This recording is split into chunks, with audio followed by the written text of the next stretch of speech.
오늘 제가 잡은 것은 바로 왜 우리는 부자가 되어야 하는가. 아주 굉장히 진부한 얘기 같은데요. 요 말만 잊지 말고 가십시오. 왜 살아야 하는지를 아는 사람은 어떤 고통도 이겨낼 수 있다. 이게 프리드리히 니체가 한 얘기인데, 아우슈비츠 그 대량 홀로코스트에서 살아나온 프랭크 빅터라는 의사가 있죠. 요 말 때문에 아우슈비츠에서 살아났습니다. 살아야 할 의미가 있어요. 난 살아서 뭔가를 해야 되겠다는 거예요. 그러니까 안 죽는 거예요. 그러면 이걸 한번 바꿔봅시다. 왜 부자가 돼야 하는지를 아는 사람은 어떤 어려움도 이겨낼 수 있다. 이게 나도 부자가 되고 싶은데 그 정도 가지고는 안 돼요. 내가 왜 부자가 되고 싶은지 그걸 분명하게 알으면 어떤 어려움도 견뎌낼 수 있다. 네가 어쩌다가 그런 짓을 하게 됐냐 룬퉁, 이걸 이겨낼 수 있어야 된단 말이에요. 자, 이게 부자가 되어야 되는 궁극적인 이유는요, 사람답게 살기 위해서입니다. 사람답게 살기 위해서. 문제는 그럼 뭐가 사람답게 사는 건 잘 먹고 잘 사는 거냐? 그건 지극히 기초적인 것이고, 잘 먹고 잘 사는 걸로 끝난다면 그것은 사람답게 사는 게 아니라 돼지답게 사는 거예요. 그렇죠? 세상에 양돈장에 있는 돼지처럼 잘 먹고 잘 사는 게 없어요. 하루 종일 자빠져 자다가 배고프면 꿀꿀꿀 하면 기가 막힌 살찐 사료 갖다 주고 또 자빠져 자고 그러잖아요. 잘 먹고 잘 살기는 양돈장에 돼지처럼 잘 먹고 잘 사는 게 어디가 있어요. 그러니까 잘 먹고 잘 사는 것으로 끝난다면 그것은 돼지답게 사는 거지 사람답게 사는 건 아니에요. 우리는 영혼이 있기 때문에 사람답게 사는 것은 그 기초적인 것을 바탕으로 해서 보다 높은 가치, 이걸 소위 본질적 가치라고 합니다. 즉 형이상학적 가치를 실현하는 게 사람답게 사는 거란 말이에요. 어떻게 사는 게 형이상학적 가치고 본질적 가치를 추구하는 것이냐? 그것은 우리 박한길 회장님이 명확하게 규정해 놓은 개념이 있어요. 그게 균형 잡힌 삶이에요. 그 가만히 생각해 보세요. 그것은 본질적 가치예요. 본질적 목표란 말이에요. 그 자체가 목표예요. 경제적으로 자유롭고, 이웃을 사랑하고, 가족을 사랑하고, 배우고, 사회에 공헌하고, 이렇게 사는 삶. 이게 균형 잡힌 삶이기 때문에 이게 사람답게 사는 거란 말이에요. 나만 잘 먹고 잘 살겠다고 하는 것은 그건 사람답게 사는 게 아닙니다. 우리는 가치를 두 가지로 나누는데, 하나는 본질적 가치라는 것이 있고 또 하나는 도구적 가치라는 게 있습니다. 본질적 가치는 그 자체가 목적인 가치를 본질적 가치라고 그래요. intrinsic value라고 그러는데, 또는 내재적 가치라고 그래요. 예를 들면 사랑이라든가 애국심이라든가 또는 행복이라든가 이런 것들, 그 다음에 신념이라든가 겸손이라든가 또는 구원이라든가 구제라든가 하는 것이 전부 다 본질적 가치예요. 그 자체가 가치가 있는 거예요. 그 자체가. 도구적 가치는 자기에게 이익이 되기 때문에 추구하는 가치를 도구적 가치라 그래요. 경제적 가치가 전부 도구적 가치입니다. 자기에게 이익이 안 되면 안 해요. 그러나 사랑이라든가 신념이라든가 겸손이라든가 하는 것은 그 자체가 목적이면서 가치예요.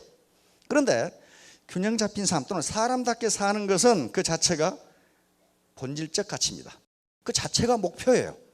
그 자체가 목표인 거지 어떤 도구를 위해서 그게 필요한 게 아니에요. 어떤 수단을 위해 다른 목표를 달성하기 위해서 그런 게 아니란 말이에요.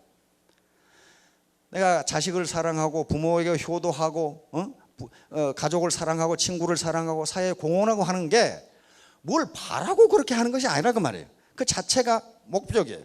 그런데 경제학자들의 연구에 의하면 경제적 가치는 모두 도구적 가치이고, 일반적으로 큰 부자가 된 사람들은 도구적 가치, 돈벌이를 목표로 하는 것이 아니고 본질적 가치를 목표로 하는 경우에 더 큰 부자가 되더라는 거예요.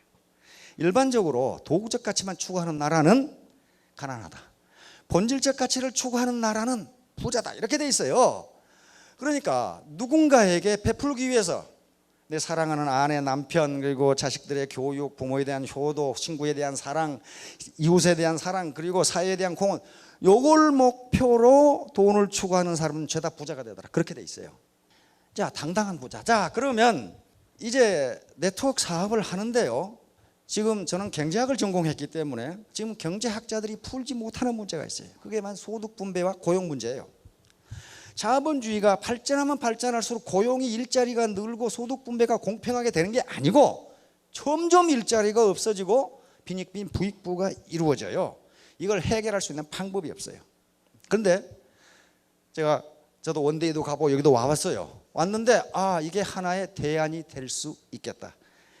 이건 매우 선한 기업이고 정의로운 기업이다. 우리 사회가 어떤 인식을 가지고 있든 간에 이건 매우 당당한 사람이다. 만약에 애터미 같은 기업이 10개만 더 있다면 이건 사회 안전망 역할을 할 수 있다. 이렇게 생각했어요. 이거 생각해 보세요. 10억 자본금을 가진 회사에서 2천억 매출을 가지고 1억 이상 연봉자가 80명이다. 그런 회사가 어디 있어요? 그런 회사가 없어요. 적어도 2조는 돼야 그렇게 돼. 2조. 그런데 그거 직장 일자리 누가 줬어요? 박항일 회장이 준 겁니까? 지가 한 거예요. 지가 한 거예요. 만들어놓은 시스템을 만들어놓으니까 지가 와서 한 거예요. 그러니까 이 사업을 하시는 분들은 이것이 옳다고 생각하면 당당하게 하라는 겁니다. 당당한 부자가 되라. 저도 마찬가지입니다. 당당하게 이야기합니다. 화장품 나눠주면서 그래요. 사모님께서 이 화장품을 바르고 내일 아침에 일어나시면은 옆에 있던 영감탱이가 아가씨 어디서 오셨습니까? 이렇게 물을 것이다. 그러나 다음부터는 좋다고 생각되면 다음부터는 샀어라. 내가 이렇게 얘기하거든요. 지금 성장을 하지만 고용 없는 성장, 일자리 문제가 심각합니다. 특히 노령화가 시작돼요. 근로자 2사람이 노인 1사람을 부양해야 된다 그 말이에요. 어떻게 하겠어요? 누가 부양해? 누가 부양해줘요? 근로자 2사람, 일하는 사람 근로자 2사람이 노인 1사람을 부양해야 된다니까요. 그러면 국가가 해줄 수가 있어요? 누가 해줄 수가 있어요? 자기가 벌어서 자기가 먹는 수밖에 다른 방법이 없어요. 자기 노후 문제를 자기가 해결할 수밖에 없어요. 국가가 감당할 수가 없다는 거예요 지금. 그러면 자기가 벌어 자기가 먹고 살아야 되는데 이게 잘 안 되는 거예요. 자기가 가장 오래 근무했던 직장에서 나오면 다른 직장이 없어요. 전부 사회는 지식정보화 사회로 창조 사회로 가는데 정보와 기기를 사용할 수 있는 사람이 22%밖에 안 된다니까요. 어디 가서 삽질할 거예요 지금? 안 된단 말이에요. 그러니까 지금 이제 이 베이비 부모 세대는 재수 없으면 120까지 사는데 어떡할 거냐 말이에요 지금. 자기가 벌어서 자기가 써야 돼. 그러니까 고용도 안 되고 소득 분배 불평등이 나니까 제3의 길로 가자. 이거 들어봤죠? 영국 캠브리지 대학의 안소니 기든 저명한 지식인입니다. 제3의 길로서 서디에로 가자. 그러니까 무슨 제3의 길은 있다 없다고 지금까지 싸우고 있어요. 있는가 없는가의 문제가 아니고 뭔가 좀 찾아내야 될 거 아니에요. 아나톨 칼레치가 자본주의 4.0으로 가자. 자본주의 1.0은 아담 스미스의 자유방임적 자본주의 시장경제고, 두 번째는 세계 대공황 때 케인즈라는 학자가 나와서 정부 개입의 시장경제를 자본주의 2.0이라 그러고, 문제는 자본주의 3.0이에요. 3.0이 1970년대 이후의 신자유주의입니다. 시장 만능, 시장에서 정부가 개입하지 말고 죽기 살기로 경쟁하다 보면 경제가 발전한다 이렇게 돼 있어요. 그런데 문제는 이 사람들이 아담 스미스, 존 메이나드 케인즈 이 사람들하고 저하고 나하고 무슨 상관이 있나? 상관이 있습니다. 지금 모든 경제정책이라든가 세계의 사상이 흘러가는 방향들이 이 사람들이 만든 거예요. 지금 이 사람들이 우리가 모르는 사이에 이 사람들이 떠들어가지고 이렇게 된 거예요. 근데 신자유주의가 대실패를 하게 됩니다. 신자유주의, 요 클라우스 슈바브라는 사람인데, 이게 다보스 포럼이라고 들어보셨죠? 다보스 포럼을 만든 사람이에요. 만든 사람인데 세계 경제 포럼 WEF라고 하는 건데, 요게 뭐냐면은 세계를 이끌어가는 경제 사상이에요. 그리고 정치 사상이에요. 쉬울 수 있는데 요건 누가 가느냐면은 세계 1%의 부자만 갑니다. 그러니까 부자들을 대변하는 포럼이 다보스 포럼이에요. 우리 박한길 회장님이 다보스 포럼에 가야 되는데 아직 갈 자격이 안 돼요. 왜냐하면 세계 1%의 부자가 아니거든 지금. 여기 참가 조건이요, 연간 7억 달러 이상 매출을 올리는 CEO 이렇게 돼 있어요. 빌 게이츠가 이 회의에서 2007년 다보스 포럼에서 창조적 자본주의를 만들자고 했어요. 그 창조적 자본주의가 그 한 영역이 지금 우리 박한길 회장님이 개념을 정립한 메시탈리즘이에요. 대중자본주의예요. 빌 게이츠는 세계 제일 부자인데 1%를 세계 1%를 대변하는 포럼에서 이것 가지고는 안 된다. 창조자본주의를 만들자. 지금까지 자본주의가 인간의 개인적인 사익 추구를 목표로 이렇게 발전했는데 그 결과 어떻게 되느냐? 더 이상 물건이 필요 없는 사람은 점점 돈이 많아지고 사야 할 물건이 많은 사람은 점점 돈이 없어지니 이걸 고치지 않으면 자본주의는 망한다. 그런 말이에요. 지금 자본주의는 망한다. 그거예요. 그럼 왜 거기를 가야 되느냐? 빌 게이츠를 만나서 당신이 말하는 창조 자본주의가 속리산에 있으니 공짜로 와서 들어보라. 이렇게 하면은 이게 아무것도 아닌 게 아닙니다. 지금 세계 체제를 바꾸는 거예요. 근데 요 슈바브란 스위스 이 제네바 대학 교수인데요. 이 양반이 요걸 만들어서 신자유주의를 세계에 선포한 사람이에요. 그런데 우리는 뭐라고 그랬어요? 죄를 짓고 있다. 이렇게 했어요. 왜? 가난뱅이들을 더욱 가난하게 만들고 부자는 더욱 부자로 만들어버렸다. 그러니 이제 시스템을 고치지 않고서는 안 되겠다. 자본주의 포기하는 건 아니에요 지금. 그런데 그 정도로 강력한 거예요. 이거야말로 인류가 살 길이다 그렇게 생각했는데 우리는 죄를 짓고 있다고 이렇게 돼버렸단 말이에요. 자, 빈익빈 부익부가 되니까 어떻습니까? 영국 같은 선진국에서 폭동이 일어났죠. 자, 2008년 금융위기 영국의 폭동 월가. 영국이 폭동이 한두 군데 일어난 게 아니에요.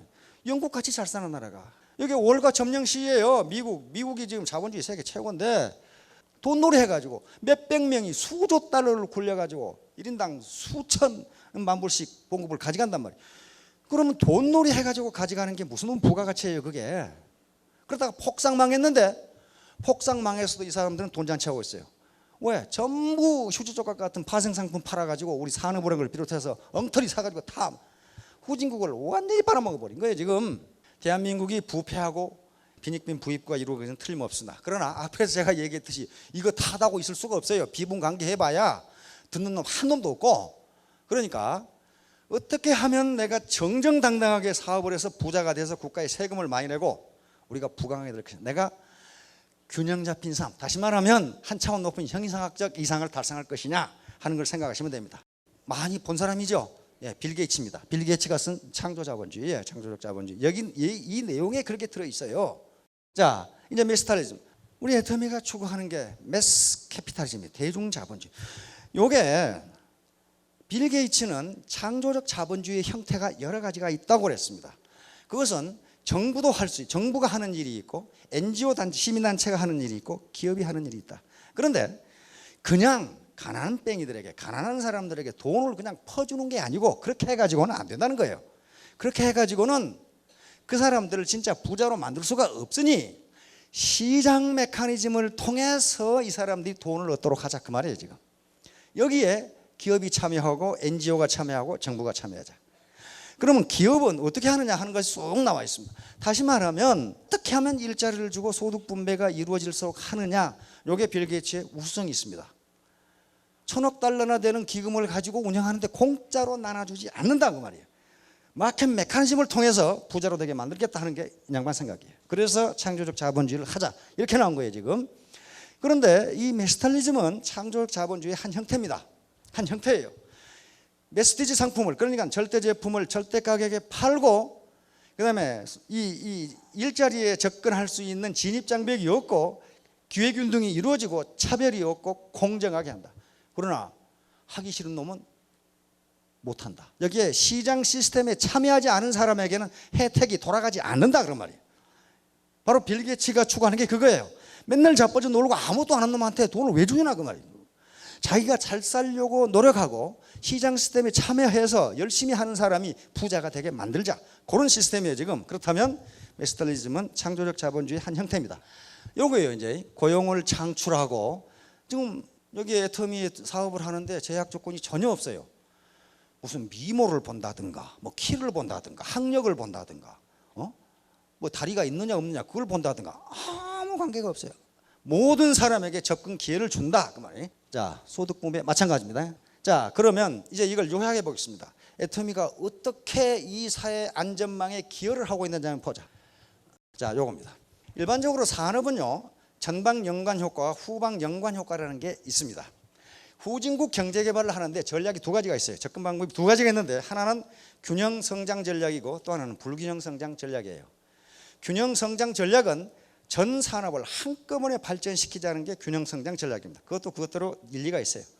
불균형 성장 전략은 어떤 한 산업 또는 어떤 소수의 기업에게 많은 자원과 자본을 몰아줘서 그 산업과 그 기업이 크면은 트리클 다운으로 다른 산업도 발전된다. 이게 불균형 성장 전략이에요. 우리는 불균형 성장 전략을 택했습니다. 왜? 자원이 없고 자본이 없으니까 그걸 몽땅 전 산업에 나눠줘 가지고는 죽도 밥도 안 되니까 그렇게 했어요. 그러면 불균형 성장 전략을 택할 때 어떤 산업에 투자를 하냐면은 전후방 연관 효과가 큰 산업에 투자를 합니다. 그러면 자동적으로 다른 산업이 발전해요. 예를 들면 포항제철이다.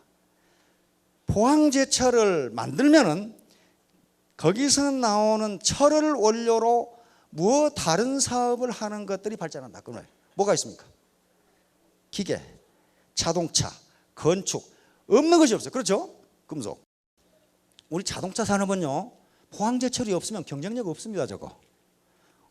우리 건설업도 마찬가지고 기계공업도 마찬가지예요. 포항제철이 있어야 돼요. 그러니까 포항제철을 만들어주면 이게 전방 연관 효과가 무지하게 커요. 우리는 후방 연관 효과는 제철회사는 그렇게 크지 않습니다. 그냥 제철회사의 원료를 대는 산업이 발전하는 것을 후방 연관 효과라 그래요. 뒤로 영향을 주는 거. 예를 들면 광산업이라든가 석탄이라든가 시멘트라든가 석회석이라든가. 포항제철에 그거 철 하는데 유연탄하고 석회석 무지하게 필요합니다. 석회석 그래서 저 포항에 만들어 놓은 거예요. 저 강원도에서 석회석이 많이 나거든요. 유연탄은 없어요. 철광석도 몇 덩어리 파봐야 몇 덩어리 나오지도 않고. 그래서 바닷가에 만들었어요. 수입해야 되니까. 하여간에 자 애터미가 있습니다. 전후방 연관 효과가 무지무지 커요. 애터미 자체가 직접적으로 사업자들에게 수많은 일자리를 창출합니다. 지금 수당을 받고 조금이라도 수당을 받고 있는 사람이 몇 명이나 되죠?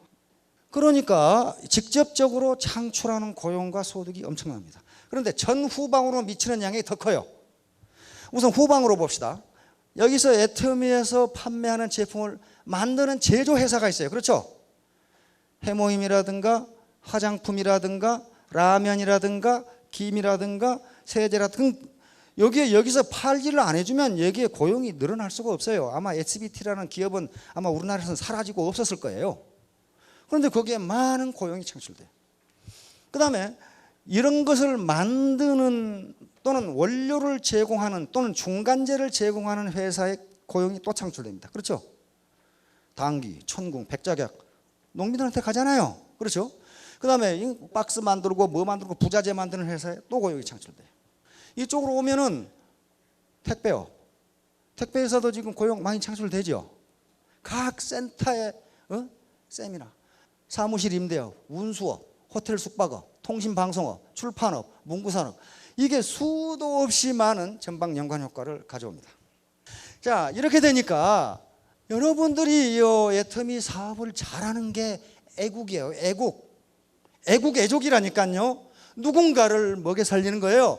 내 주머니에 있는 돈을 주는 게 아니고 그것은 일시경밖에 안 되고 내가 내 사업을 잘해서 내가 부자가 되면 트리클 다운 다른 사람들한테도 영향이 줍니다. 다른 사람들도 일자리를 준다. 이게 윗목 아랫목 이론이에요.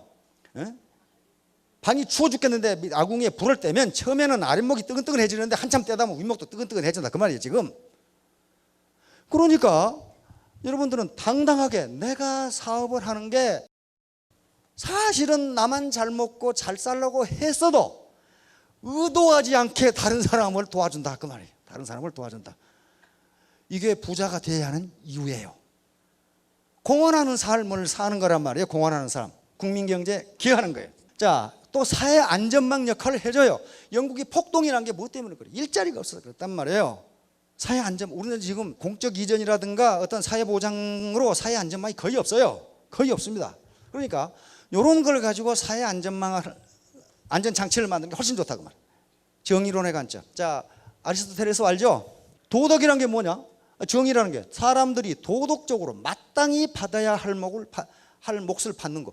마땅히 자기가 받을 것을 받는 게 정의다. 그런 말이에요. 마땅히 받을 걸 받아가세요. 알겠죠? 공리주의. 이건 최대 다수의 최대 행복입니다. 애터미가 지향하는 게 그 메스탈리즘이라는 게 최대 다수의 최대 행복. 혼자 잘 먹고 잘 살자. 그렇게 하는 게 아니란 말이에요. 지금 공리주의의 정의 규준에 맞습니다. 정의론의 관점에서도 자유지상주의. 이건 자유주의자들은 시장을 통해서 하자. 그리고 우리도 시장을 통해서 해요. 시장을 통해서. 누가 공짜로 주지 않는다. 모든 사람에게 기회균등의 기회를 주되, 접근 기회를 주되, 평행감서도 자기 싫으면 그만이라고, 하기 싫으면 그만이다. 자, 칸트. 이 세상에서 선이라고 하는 것은 선의지뿐이다. 그러니까 이 정의론은 두 가지가 있어요. 결과론이냐 원인론이냐. 결과론은 결과가 좋으면 다 좋다. 원인론은 아니다. 결과야 어떻든 어떤 선한 마음으로 했느냐 착한 마음으로 했느냐. 예를 들면 어떤 의사가 최선을 다해서 환자를 치료를 했는데 환자가 죽었어. 결과는 어떻습니까? 결과는 이 나쁜 놈이죠. 사람이 죽었잖아 지금. 그래서 목적론적 관점에서 보면은 이 의사는 선한 놈이 아니야. 칸트는 그렇게 본 게 아니에요. 선한 마음으로 했다면 결과야 어떻든 그건 선한 행위다 이렇게 본 거예요. 그러니까 의사가 이 환자를 치료하기 위해서 최선을 다했다면 결과가 죽었더라도 이 의사는 선한 일을 한 거다 이렇게 본 거예요. 자, 이 사람은 절차의 공정성입니다. 다시 말하면 절차가 공정하지 않으면 그 결과만 가지고 정의라고 할 수 없다는 거예요. 자, 애터미는 접근 기회를 공정하게 줍니다. 자, 창조적 자본주의의 한 형태라고 했어요. 이제 결론입니다. 부자가 되는 것이 곧 사회에 공헌하는 일이고 바로 애국입니다. 하늘에 대고 주먹질하는 게 애국이 아니고 이놈 때려 죽일 놈 저놈 때려 죽일 놈 다 죽일 놈 이렇게 하는 게 애국이 아니고 열심히 돈 벌어서 세금 많이 내는 것이 애국이에요. 그리고 전후방 연관 효과를 통해서 자기도 모르는 그 누군가에게 일자리를 주는 거예요. 이게 사회 공헌이에요. 자, 그래서 정정당당하게 해야 돼. 꼼수를 부리면 안 돼요. 꼼수 부린 놈 치고 내가 잘 사는 놈을 한 놈도 못 봤어요 내가. 이게 악덕회원, 고객, 소비자에 대해서는 법에 따라서 단호하게 조치해야 됩니다.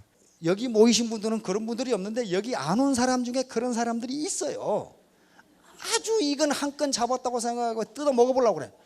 그건 뭐 때문에 그러냐면은 네트워크 마케팅에 대한 사회적 인식이 나쁘다는 걸 빌미로 내가 이놈 새끼들 인터넷에 불면 너희는 망한다. 그런 놈은 지가 망해요. 그런 놈은 단호하게 처리를 해야 됩니다. 성공의 비결은 확고한 꿈과 불거의 의지 요건데요. 그러면 모든 성공학 책에 성공의 비결이 나와 있어요. 가끔 어떻게 하면 빨리 돈을 벌 수 있냐고 묻는 사람이 있어요. 그 사람은요 빨리 버는 게 아니라 빨리 망해요. 그런 방법이 없어요.